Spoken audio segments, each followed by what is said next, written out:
제가 이제 그런 내용들을 이렇게 자신있게 말할 수 있는 이유는 킹제임스 성경을 완전한 하나님의 말씀이라고 제가 믿고 성경 구절에서 하나님의 말씀에서 말하고 가르치는 거에 대해서 반복해서 확인하고 점검하고요. 어떤 내용은 저도 좀 놀라는 게 있어요. 이랬네? 그런 것들은 제가 또 이전에 다른 어떤 그 목사님들이나 또 책을 써놓은 분들 책을 확인해 봅니다.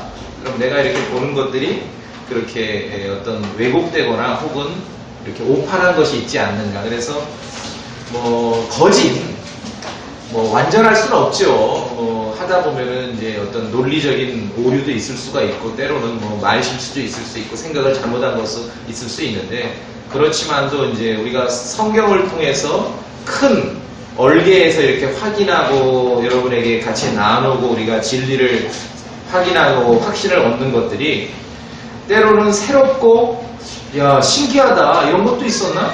참 별나다 두렵기도 하죠. 이거 이러다 이단 되는 거 아니야? 왜 소망침례교회에서만 이래? 이런 걸 가르치지? 이제 그럴 수도 있는데 우리에게는 확실한 너무나 확실한 킹제임스 성경이 있기 때문에 안심하셔도 돼요. 왜냐하면은 저는 어떤 거 모르면은요 성경 구절부터 찾거든요. 주석서부터 안 찾아요. 성경 구절부터 찾습니다. 예를 들어 어떤 걸 모르면은 성경 구절부터 찾고 확인하고 그래서 이제 하기 때문에 여러분이 웬만하면은 그리고 이제 이렇게 11조란 주제를 이렇게 쭉 말씀을 드렸는데 동의가 되시죠? 하나님 말씀을 이렇게 쭉 확인하니 그렇죠? 네, 잘 따라오시고 그러니까 2주간에 걸쳐서 한 거는 우리가 어떤 마음으로 헌금을 하고 11조를 해야 되냐 그런 걸 한 게 아니라 성경에서 말하는 11조가 뭔지를 한 겁니다. 아시죠? 예. 그래서 주의 것이었다. 처음부터 주의 것이었다. 그렇죠? 처음부터.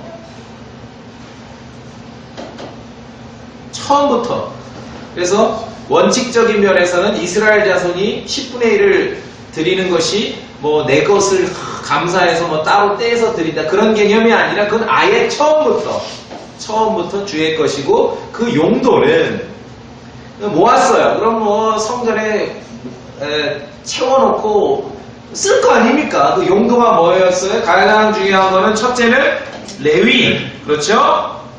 레위인.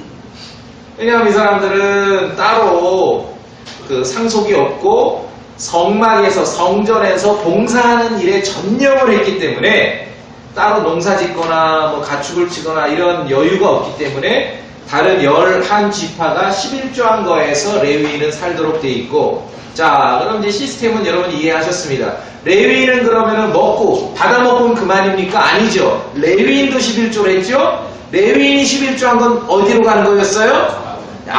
제사장들에게 가는 거였다. 그렇죠? 예. 그럼 레위인만 우리가 하나님의 거룩한 일을 하니 우리끼리 다 그냥 백성들이 11조한 거 우리가 먹으면 그만이 그게 아니라 11조는 그렇게만 끝나는 게 아니라 누구를 또 돌보라고 돼 있죠? 나그네와 아버지 없는 자와 과부들.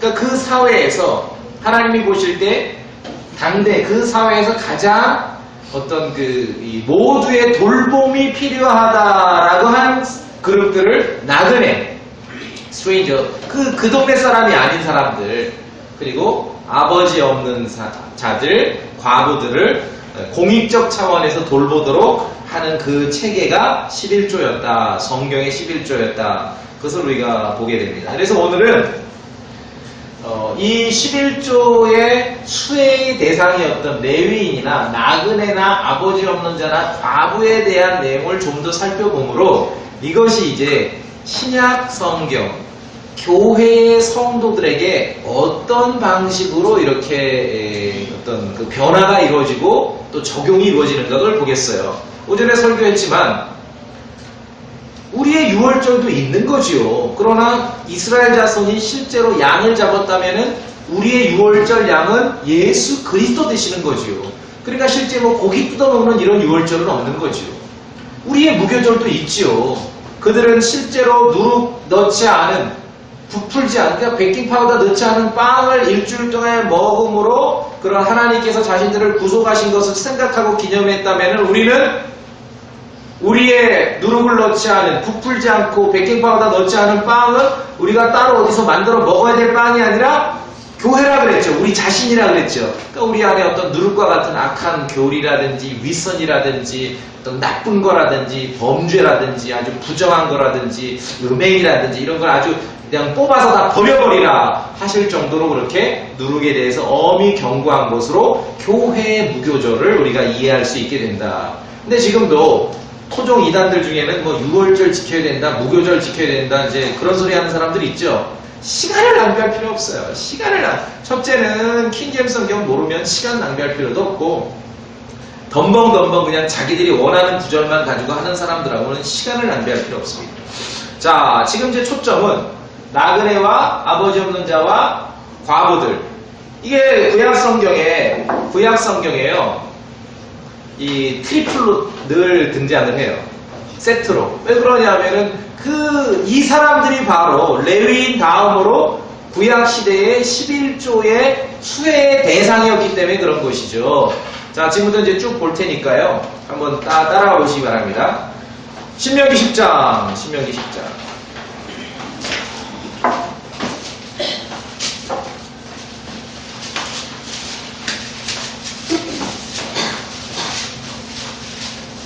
10장.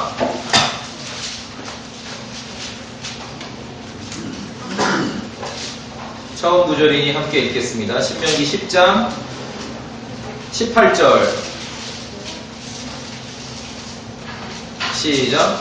아버지 없는 자와 과부를 위해 재판을 집행하시며 나그네를 사랑하사 그에게 음식과 옷을 주시나니. 19절까지. 그러므로 너희는 나그네를 사랑하라. 너희는 이집트 땅에서 나그네. 아하! 아버지 없는 자와 과부까지는 이해가 되겠는데 왜 나그네까지 이렇게 언급을 하셨는가 하면, 아하, 이스라엘 자손이 이집트 땅에서 그렇게 숙박되어 종로로 나던 그때를 하나님께서 나그네로 여겨주셨구나. 이집트에서 사실 굶어 죽지 않았잖아요. 그와 같은 개념으로서 이 나그네에 대해서 아버지 없는 자와 과부에 대해서, 나그네에 대해서 이렇게 세 그룹을 각별하게 주님께서 돌보라고 이렇게 말씀을 하시는구나. 그렇죠? 예. 나그네 하면은 기억나는 신약 성경 구절이 있습니까? 히브리서. 나그네 대접 잘하라 그랬죠? 모르는 가운데 나그네인 줄 알았는데 천사였어. 그렇죠? 그게 나그네이기 때문에. 또 우리도 뭐 봅시다. 에베소서 2장으로 갑니다. 에베소 2장. 사실은 구원받은 그리스도인들도 구원받기 이전에 예수 그리스도 바깥에 있을 때는 다 우리도 나그네였어요. 2장 12절. 그때 너희는 그리스도 밖에 있었고 이스라엘 연방 국가 밖에 있던 외인들이며 약속의 언약들에서 분리된 낯선 자요. 나그네였다는 얘기죠. 19절 아래. 그러므로 이제 19절 다 같이 읽습니다. 시작. 그러므로 이제 너희는 더 이상 낯선 자와 외국인이 아니요 오직 성도들과 더불어 동료 시민이요 하나님의 집안에 속한 자들이며. 말하자면은 외국인 노동자로 한국에 왔는데 시간이 되고 자격이 돼서 귀화를 해요. 귀화를 하면 주민등록증 나오죠. 그 얘기를 하는 거예요. 예수 그리스도 안에서. 예수 그리스도 밖에서 구원받기 이전에는 그저 낯선 자고 외국인이고 정말 아무 상관없는 자들이었는데 이제 예수 그리스도 안에서는 성도고 성도와 더불어 동료 시민이고 하나님의 집안에 속한 자들이다. 우리가 모이면은 형제님 자매님 부르는데 가짜로 뭐 할 말이 없어서 그런 호칭을 쓰는 게 아니라 실제로 리얼이라는 것이죠. 형제자매는 육신적인 형제자매만 있는 게 아니라 영적인 형제자매. 우리가 다 예수 그리스도의 피로 한 아버지의 자녀가 됐기 때문에 형제 자매로 부르는 거예요. 진짜로. 그렇죠? 육신적인 형제 자매는 이 땅에서만 지속되지만 영적인 형제 자매는 영원히 지속되는 겁니다. 그래서 형제 자매라고 하는 것이에요. 자, 다시 그래서 나그네와 아버지 없는 자와 과부에 대해서 하나님께서는 각별하게 늘 말씀하시는 내용을 우리가 여기서 보게 됩니다. 다시 구약으로 가서 신명기 14장 좀 부지런히 따라오십시오. 신명기 14장.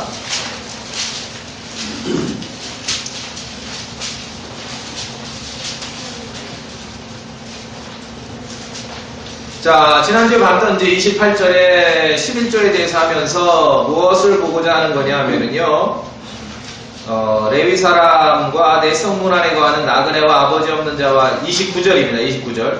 과부가 와서 먹고 어떻게 배부르게 할지니라.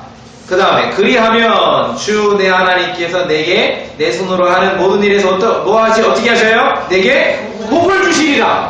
복을 주시리라 기억해 놓으세요. 자, 11조를 모아서 레위인들, 나그네들, 아버지 없는 자들, 과부를 먹고 배부르게 하면은 하나님께서 복을 주겠다. 오케이, 아셨죠? 하나님께서 복을 주겠다라고 그렇게 약속하셨습니다. 복을 주겠다. 자, 뭐 많은 구절들이 있지만 24장, 신명기 24장으로 갑니다. 24장.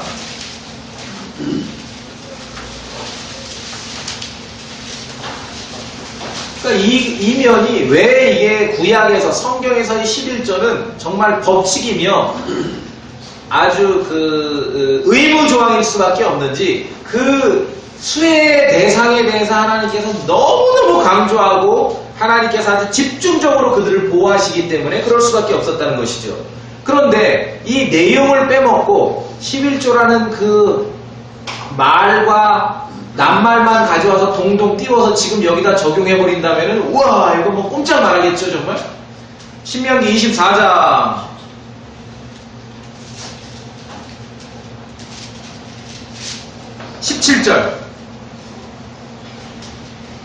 17절 우리 성도님들 읽어주십시오. 24장 17절 시작. 너는 나그네나 아버지 없는 자들의 재판을 붙게 하지 말며 아버지의 옷을 가물어 주시라. 자, 보셨죠? 그 다음에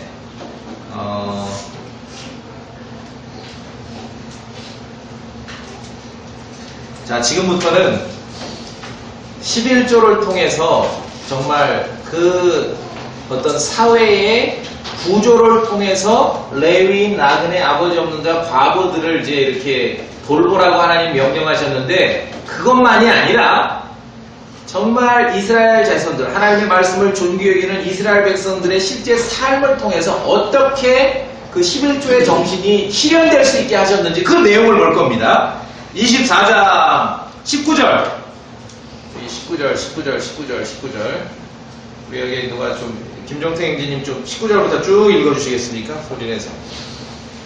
내가 내 밭에서 수확물을 벨 때에 곡식단 하나를 밭에서 잊어버렸거든. 다시 가서 그것을 가져오지 말라. 그것은 나그네와 아버지 없는 자와 과부를 위한 것이 되리라. 그리하면 주 내 하나님께서 내 손의 모든 일에서 내게 복을 주시리라. 내게 복을 주시리라. 밑줄 쫙입니다. 계속 읽어주세요. 내가 내 올리브 나무를 뗀 뒤에 그 가지를 다시 살피러 가지 말라. 그것은 나그네와 아버지 없는 자와 과부를 위한 것이 되리라. 계속. 내가 내 포도원의 포도를 거둔 뒤에 나중에 그 남은 것을 주워 모으지 말라. 그것은 나그네와 아버지 없는 자와 과부를 위한 것이 되리라. 그렇죠? 예. 이게 이제 하나님께서 이스라엘 자손에게 주신 그 말씀이며 명령이며 그 사회가 어떻게 유지돼야 되는지를 하나님께서 그러니까 이 나그네와 아버지 없는 자와 과부에 대해서 하나님께서 아예 법으로 모세를 통해 율법으로 이스라엘 사회, 이스라엘 자손들에게 아예 이들은 사회적으로 돌봄의 대상으로 만들어 놓으신 것이에요. 그렇죠? 그런데 그렇게 하면은 내게 복을 주시리라. 아까 우리가 앞서도 봤죠? 14장에서도 복을 주시리라. 복을 주시리라. 기억하십니까? 예, 또 보겠습니다. 신명기 하나만 더. 26장으로 갑니다. 26장. 신명기 26장.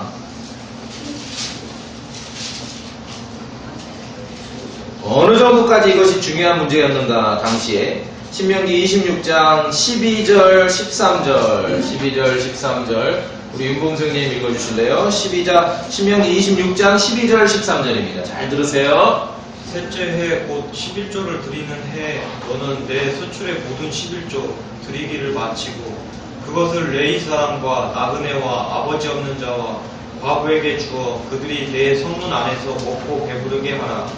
그때 너는 주 내 하나님 앞에서 아뢰기를 주께서 내게 명령하신 주의 모든 명령대로 내가 거룩한 것들을 내 집에서 가져다가 레위 사람과 나그네와 아버지 없는 자와 과부에게 주었사오니 내가 주의 명령들을 범하지도 아니하고 잊지도 아니하였나이다. 예, 그렇게 실행했다는 거죠. 그 다음에 14절 한 번 더 읽어주십시오. 내가 애곡하는 날에 그것을 먹지 아니하고 부정한 용도로 그것에서 조금도 떼어두지 아니하였으며 죽은 자를 위하여 그것에서 조금도 주지 아니하고 주 내 하나님의 음성에 귀를 기울여 주께서 내게 명령하신 모든 것에 따라 행하였사오니. 그러면은 15절에 쭉 나가서 그렇게 했으니까 이스라엘에게 복을 주시며 또 젖과 꿀이 흐르는 땅에 복을 주소서 할지니라. 우리가 명령하신 대로 이렇게 11절을 해서 레위인과 나그네와 아버지 없는 자와 과부를 돌보고 먹였으니 복을 주십시오 라고 말할 수 있다, 그렇게 얘기하고 있죠. 예. 근데 14절에 보니까 그 용도로 따로 떼어놓은 것은 애곡하는 날이라고 해서 그걸 땡겨 쓰지 않고, 부정한 용도로도 땡겨 쓰지 않고, 그렇죠?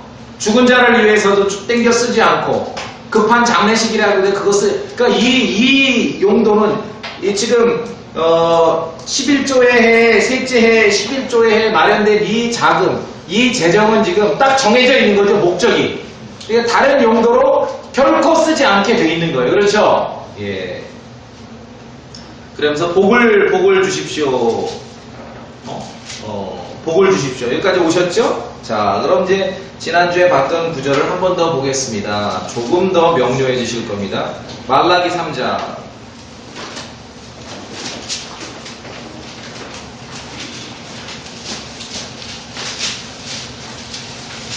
3장 10절. 3장 10절. 제 생각에는 99.99%의 한국의 크리스찬들이 목구멍에 걸려있는 구절입니다. 말라기 3장 10절. 다 같이 읽겠습니다. 다 같이 읽으세요. 다 같이 읽으세요. 시작. 너희가 말하노라. 너희는 모든 11조를 참으로 가져와 내 집에 먹을것이 하고 이제부터 나를 시험하여 내가 너희를 위해 하나님의 소리를 들고 너희에게 복을 쏟아붓지 아니하나 보라. 너희에게 복을 쏟아붓지 아니하나 보라. 이해되시죠? 이해되시죠? 예.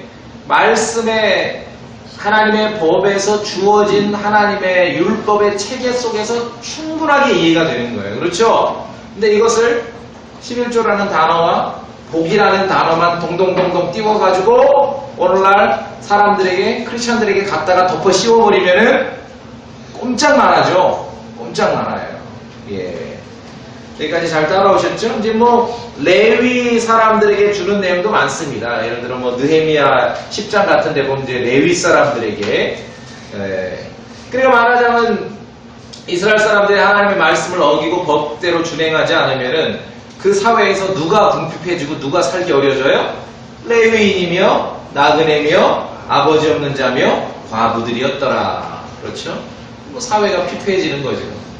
잘난 사람만 잘 살게 되고, 이 사람들 정말 어떤 하나님께서도 법으로서, 제도로서 그 사회가 함께 돌보도록 만드신 이 사람들은 어렵게 되는 거고, 그러면 안 되는 것이죠. 자, 그럼 이제 이것이, 이 내용들이 어떻게 그러면은 교회의 성도들에게 이렇게 연결이 되고 전달이 되고 실행이 되었는지 이제 그 내용들을 좀 살펴보도록 하겠습니다. 먼저는 뭐 꼭 레위인은 아니지만 하는 일로 볼 때는 어떤 전담 사역자들, 그러니까 특별히 뭐 출퇴근하지 않고 이제 교회를 돌보거나 뭐 목회를 하거나 선교의 일을 하거나 이제 그런 사람들의 예를 통해서 용어라든지 그 법, 어떤 규범적인 법은 바뀌었지만 그 사람들의 혼, 정말 하나님께서 긍휼을 베푸시고자 하는 그러한 사람들에 대한 하나님의 긍휼은 동일하게 연결이 되는구나. 이제 그 내용과 그 정신을 우리가 보고자 하는 겁니다.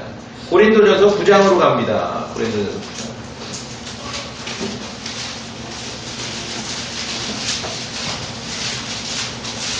9장. 그러니까 이제 무슨 말이냐면요. 한국 개신교회에서는 헌금이라든지 11조 이런 부작용이 너무 크니까 반대로 어떤 그룹들이 나왔냐면은 이런 거 자랑해. 우리 목사님 교회에서 한 푼도 안 받아. 우리 목사님은 정말 전적으로 교회에서 정말 땡전 한 푼 안 받고 이렇게 봉사하시고 헌신하는 그걸 자랑이라고 해요. 부끄러운 줄도 모르고. 그 자랑이 아니거든요. 왜냐하면은 내가 보고 여러분이 볼 때는 자랑거리일 수 있겠지만 우리는 신앙에 있어서는 성경이 기준이잖아요. 그렇죠? 그게 자랑거리가 되는지 안 되는지를 봐야 돼요. 자, 고린도전서 9장 제가 쭉 봅니다. 바울이 뭐라고 이제 썼냐면은 6절에 나와 바나바만 일하지 아니할 권리가 없느냐? 7절 어느 때고 누가 자기 비용을 들여 전쟁에 나가느냐? 누가 포도를 만들고 그것의 열매를 먹지 아니하느냐? 누가 양떼를 먹이고 그 양떼 젖을 먹지 아니하느냐? 8절에 내가 사람으로서 이것들을 말하느냐? 율법도 같은 것을 말하지 아니하느냐? 9절 모세 율법에 너는 곡식을 밟는 소의 입에 마개를 씌우지 말라 하고 기록되었으니 하나님께서 소들을 위해 염려하시느냐?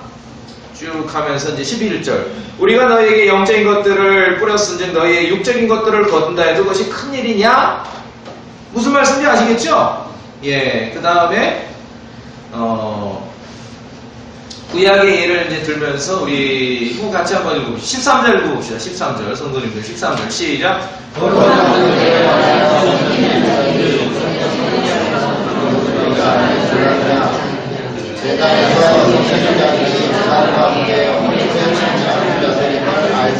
그러니까 13절은 다분히 우리가 봤던 11조를 비롯한 어떤 구약의 성막에서 봉사하는 레위인들의 그러한 그 체제 속에서 우리에게 말씀하는 건데 핵심은 이제 결론은 구약 얘기하지 않은 게 아니라 14절이죠. 14절 다 같이 읽습니다. 시작. 이와 같이 주께서도 복음을 선포하는 자들 복음으로 살 것을 청하셨느니라. 그러니까 또 헌금 11조 이게 문제가 많으니까 우리 목사님은 하나도 안 받아. 이걸 이제 너네 교회 목사는 교회에서 월급 받아. 목사가 월급 받냐? 이제 이런 아주 비아냥거리고 조롱하는 얘기들이 많은데 성경적이지 않다는 거죠. 하나님의 말씀에 있는 대로 해야죠. 그렇죠? 이런 기본 시스템이 있고 그런데 사도 바울은 그러한 권리를 바울은 자기가 사용하지 않았다. 그렇게 말하고 있는 거예요. 사용하지 않았다. 그래서 바울은 텐트 메이커라 그래서 스스로 이렇게 텐트를 바느질해 가면서 이렇게 기본 생활비를 마련했죠.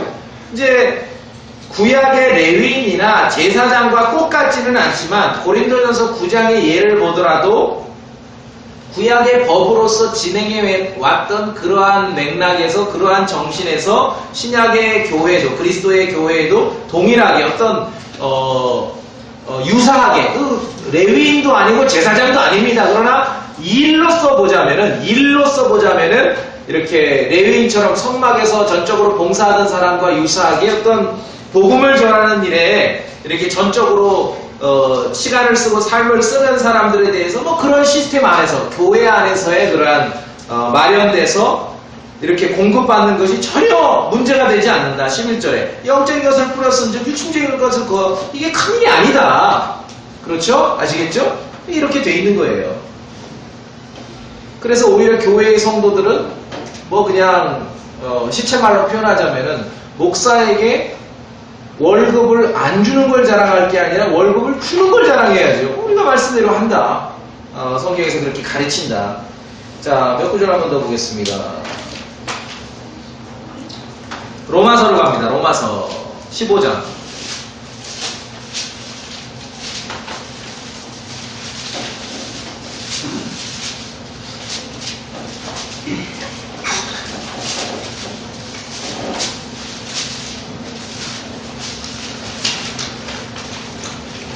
아니, 갈라디아서 먼저 봅시다. 갈라디아서 6장 6절. 갈라디아서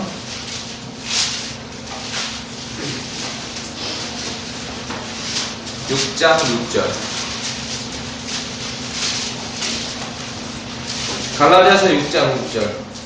이게 이 땅의 목사들은 좋아할지 모르지만 성도들은 좀 싫어할 수 있는 구절인데 하나님 말씀입니다. 뭐 그런 거 가릴 필요 없습니다. 갈라디아서 6장 6절 함께 읽습니다. 시작. 말씀 안에서 가르침을 받는 자, 가르치는 자와 함께 모든 좋은 것을 따를지니라. 그렇죠? 하나님의 말씀이에요. 말씀이에요. 디모데전서 5장 19절 봅시다. 디모데전서 5장 19절. 아니 5장 19절 17절입니다. 잘 다스리는 장로들을 2배나 존경할 자로 여기되 특별히 말씀과 교리로 수고하는 자들에게 그리할지니라. 제가 여기서 강조하고 싶은 거는 말씀과 교리에 수고하는 거. 그러니까 말씀과 교리 안에서도 이 영어 성경 킹제임스 성경은 labor, 노동하는 거예요. 일하는 거예요. 그것도 노동으로 하나님께서 여겨주시는 거예요. 그렇죠?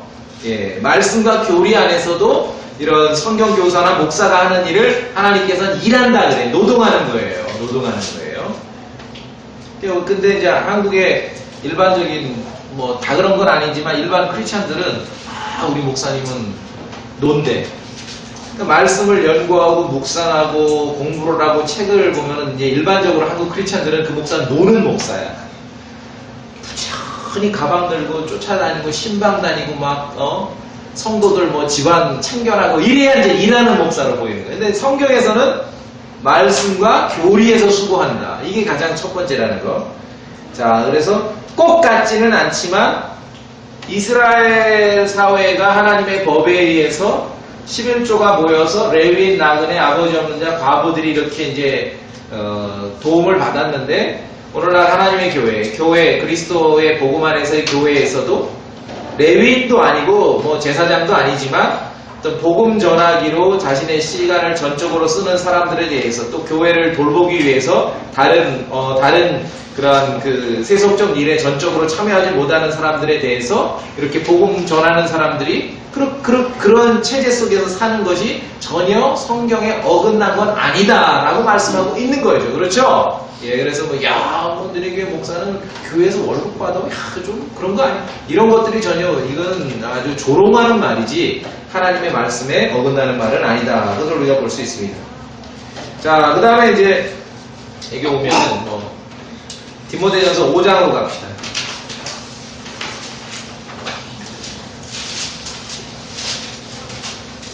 5장에 가시면은요, 참 놀라운 것은 5장, 금방 봤던 데가 5장이네요. 막 여기저기 찾다 보니까 내가 5장을 피고 있었네. 5장은 16절까지가 과부들에 대한 얘기예요. 과부. 야, 이거 놀랍지 않아요? 근데 과부도 두 종류입니다. 그냥 과부가 있고 참과부가 있어요. 참과부는 교회에서 돌발하고 아예 규정을 만들어 놓으셨어요. 자, 보세요. 3절에 참과부인 과부들을 존경하라. 그럼 참과부의 조건은 뭐냐? 이 5절에 이제 참과부인 여자로서 외로운 자는 하나님 아니 밑에 9절에 참과부의 조건은 60세 이하의 과부는 수에 넣지 말라. 과부는 한 남자의 아내였던 자로서, 야, 이거 무슨 목사 자격하고 비슷하죠? 10절 선한 행위로 인하여 좋은 평판이 있어 혹은 자녀들을 양육하며 혹은 나그네들을 묵게 하며 혹은 성도들의 발을 씻어주며 혹은 고난받는 자들을 구제하며 혹은 모든 선한 일을 부지런히 따른 자라야 하리라. 10절을 이제 우리 한국 기독교식으로 하자면은 믿음 좋은 권사님이죠. 그렇죠? 믿음 좋은 권사님들. 그런데 참과부는 왜 이런 말씀을 하시는가 하면은 참과부는 교회에서 책임지라는 거예요. 그러면 그냥 과부는요? 첫째, 젊은 과부는 안 되고 11절에 그러나 젊은 과부들은 거절하라. 이유가 나오죠? 그들은 그리스도를 대접하여 방탕하기 시작할 때 결혼하라. 그러니까 과부도 급이 다른 거예요. 참과부가 있고 그냥 과부가 있고 젊은 과부가 있는데 이 젊은 과부는 과부라고 해주면 안 돼. 그냥 젊은 여성인 거야. 그래서 하나님 말씀 너무 적나라하죠. 이 젊은 과부에 대해서 젊은 과부들이 있으면 좀 속상할지 모르지만 하나님 말씀이니까 어쩔 수 없어요. 더 우리가 경고를 받고 잘 살아야죠. 13절에 젊은 과부에 대한 얘기예요. 또한 그들은 게으르게 지내는 것을 배워 집에서 집으로 돌아다니고 게으를 뿐 아니라 수다장이와 참견하기 좋아하는 자가 되어 자기들이 마땅히 말하지 말아야 할 것들을 말하나니. 그렇죠? 그러므로 14절 다 같이 읽습니다. 시작. 그러므로 나는 젊은 여자들이 결혼해서 자녀들을 낳고 가정을 꾸리며 비방한 기회를 대적에게 전혀 주지 말기를 원한다. 그러니까 젊으면은 60세 이하면은 결혼해 살라는 거죠. 그렇죠? 뭐 재혼을 하든 주 안에서 다시 가정을 이루든 아주 뭐 적나라하게 밝히셨는데, 그냥 과부가 아니라 참 과부가 있으면은 그는 교회에서 동조하는 거예요. 그 얘기를 하는 거예요. 지금 디모데전서 5장에서 16절입니다. 현대 교회가 놓치고 있는 내용이죠. 뭐 그냥 나이 드신 믿음 좋은 분들 뭐 권사님으로 임명해서 그냥 임명 헌금 뭐 재직 헌금 이런 거 뜯어내라는 게 아니라 오히려 참과부는 교회에서 책임지라는 거예요. 16절 시작. 만일 우리는 어떤 남자나 여자에게 과부되어 있거든 그들이 그들을 교제하게 하고 교회의 짐을 주지 말라. 이것은 교회가 참과부인 자들을 구제하게 하려 함이니라. 그래서 자식이 있거나 손주가 있거나 누가 이렇게 피부치 살부치가 있으면은 60세 이상으로도 자식들이 책임지는 거고 식솔들이. 그러나 60세 이상으로인데 과부인데 자식도 없고 손주도 없고 아무 혈혈단신이야. 더군다나 근데 참 10절에 있는 대로 참 하나님 말씀대로 이렇게 잘 살아왔고 평판이 있고 그러면은 어떻게 하는 거예요? 16절에 어떻게 돼 있어요? 교회가 구제하라는 거죠. 그렇죠? 교회가. 그러니까 구약에는 율법으로 이스라엘 자손에게 법으로 주어졌던 11조의 내용이 이제 신약에 와서 그리스도의 은혜의 복음 안에서는 전적으로 그리스도의 은혜 가운데 자율적으로 자발적으로 모금이 돼서 이루어지지만 그 용도 쓰임새는 비슷하다는 거죠. 그렇죠? 비슷해요. 쓰임새는. 그런데 이제 참 좀 뭐 부담은 현대 사회가 복잡해짐으로 말미암아 원래 성경에서의 기본적인 쓰임새로 가기도 전에 이미 떼야 될 게 너무 많아. 전기세도 내야죠. 또 월세도 내야죠. 부동산 비싸니까. 모일 때 뭐 쌀도 사야죠. 뭐 물세도 내야죠. 전화요금도 인터넷도 내야 뭐 별거 많잖아요. 그러니까 실제적으로 어떤 면에서는 성경에서 액면 그대로 가르치는 바에 어떤 구약의 뭐 11조는 아닐지라도 이제 신약에도 그런 성도들의 모금에 있어서야 하나님께서 의도하신 의중에 대해 쓰임새는 별로 그렇게 많이 없을 수도 있다는 거죠. 그런 내용을 안다면은 우리가 각자가 믿음 안에서 어떻게 살아가야 될 것인가 좀 이렇게 확인이 되고 결단이 되게 되는 거죠. 자, 그래서 제가 이제 뭐 작년인가에 언제 한번 설교를 했지만 사실은 성경 교리로는 헌금도 아닙니다. 개혁 성경에는 헌금이란 말이 2번 나오지만 그 과부의 헌금. 사실 기프트 선물이고 헌물인데 그걸 헌금이라 했어요. 헌금도 아니고 연보도 아니고 뭐 11조도 아니고 감사헌금도 아니고 뭐 예물도 아니고 희생물도 아니고 가장 성경적으로 정확한 표현은 성도들을 위한 모금이다. 그렇게 말씀드렸습니다. 고린도 후서 16장 보시겠습니다.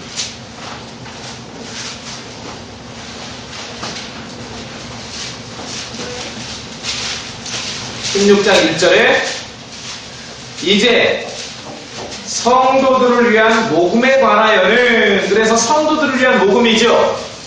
구약에는 11조가 그렇게 쓰였지만 이제는 교회 안에서 이런 일들이 이루어지는가, 교회 안에 참과부가 있는지, 교회 안에 목사와 복음 전도자를 위해서도 교회 안에서, 그렇죠? 예. 고린도전서 16장 1절, 고린도전서 16장 성도들을 위한 모금이다. 그리고 로마서 12장, 예, 다 왔습니다. 로마서 12장 13절, 이런 구절들이 이제 좀 더 이해가 됩니다. 로마서 12장 13절, 막바지니까 이제 몇 구절 더 읽어보겠습니다. 13절 시작. 성도들의 길을 알아가며 존중하고 성령이 대접하기를 힘쓰라. 그렇죠? 예.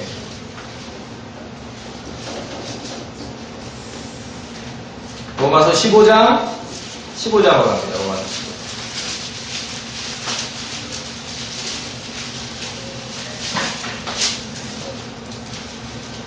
25절부터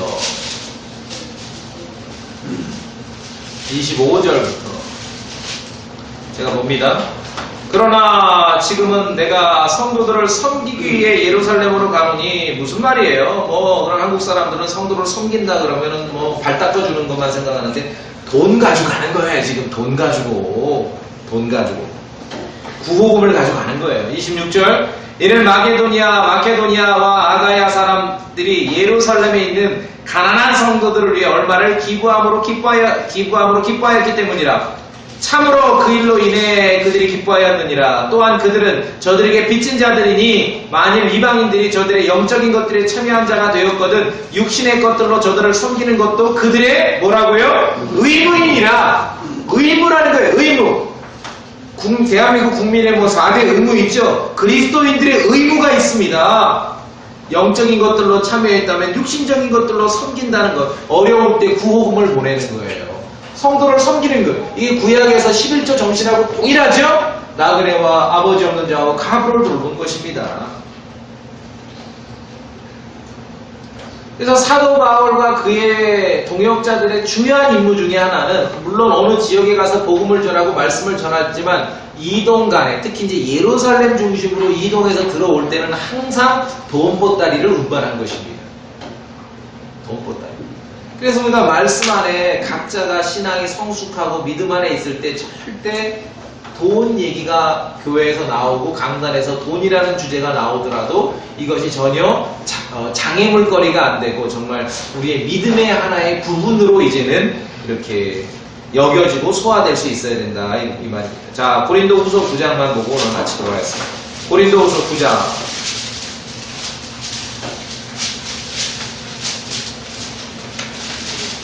그러니까 모든 것들을 지금 우리가 구약에서 11조의 그러한 내용을 봤고 이제 그리스도 안에서 동일한 마음으로 긍휼을 베풀고 성도들을 돕고 참갑으로 교회가 구호하고 어떤 복음 전도자를 지원하고 이런 관점에서 여러분이 보시면 돼요. 고린도 후서 9장 봅니다. 11절 너희가 모든 일에서 부유하게 되어 온갖 후한 선물을 넘치게 하면 그것이 우리를 통해 하나님께 감사를 드리게 하느니라. 12절 함께 읽어주세요. 시작.